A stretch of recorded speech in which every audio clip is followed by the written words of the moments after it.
કતારગામ વિસ્તારમાં cyber ક્રાઇમનું racket ઝડપી પાડવાના ગુનામાં નાસ્તા પડતા વધુ એક આરોપીને પાટણથી સાયબર ક્રાઇમે ઝડપી પાડ્યો છે।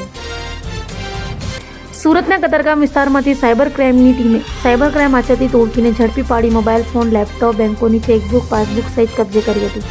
જે ગુનામાં નાસ્તા પડતા આરોપી એવા પાટણના સરસ્વતી તાલુકાના વાગદોદ ગામના વિદ્યાર્થી કરણ ઉર્ફે દ્વારકેશ પીરાભાઈ દેસાઈને પાટણથી ઝડપી પાડ્યો હતો।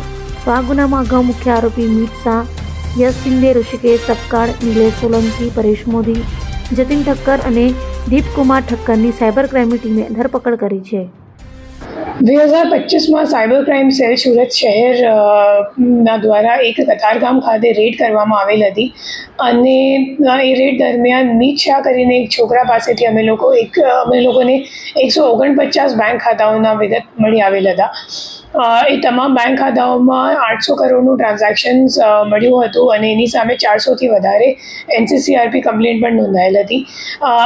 આ કેસમાં એક જે નાસ્તા પડતા આરોપી હતો કરણ દેસાઈ, એમને ગઈકાલે ધરપકડ કરવામાં આવી છે। એમને પાટણ ખાતેથી ટેકનિકલ વર્કઆઉટ કરીને શોધીને અહીંયા લાવવામાં આવ્યું છે। જે કરણ દેસાઈ છે એ ખરેખર લિયો પે 195 કરીને એક ગેમિંગની ફ્રેન્ચાઇઝી હતી। એ જતીન ઠક્કર જે મુખ્ય આરોપી છે આ કામનો, એમના પાસેથી એમને ફ્રેન્ચાઇઝી લીધી હતી અને આ ફ્રેન્ચાઇઝીમાં કામ કરવા માટે પછી મીત શાહને આપેલું હતું। મીત શાહ એમના માટે તમામ જે મ્યુલ એકાઉન્ટ્સ છે એ એકત્રિત કરવાનું કામ અને પછી એ એકાઉન્ટ્સમાં પૈસા ચડાવવાનું કામ અને ટ્રાન્સફર કરાવવાનું કામ મીત શાહ કરતો હતો અને જે મુખ્ય આરોપી છે અગાઉ પકડાયા છે એમનું નામ છે જતીન ઠક્કર। આ ગુનાના કામમાં કરણ દેસાઈ સિવાય અગાઉ 7 આરોપીને ઝડપી પાડવામાં આવી ચૂક્યો છે। અભય થઈને નિષ્પક્ષતાથી નિરપેક્ષ રીતે વાસ્તવિકતાનો અરીસો રૂપી સચોટ માહિતી લાવતો સત્યની સાથે અભય ટાઈમ્સ।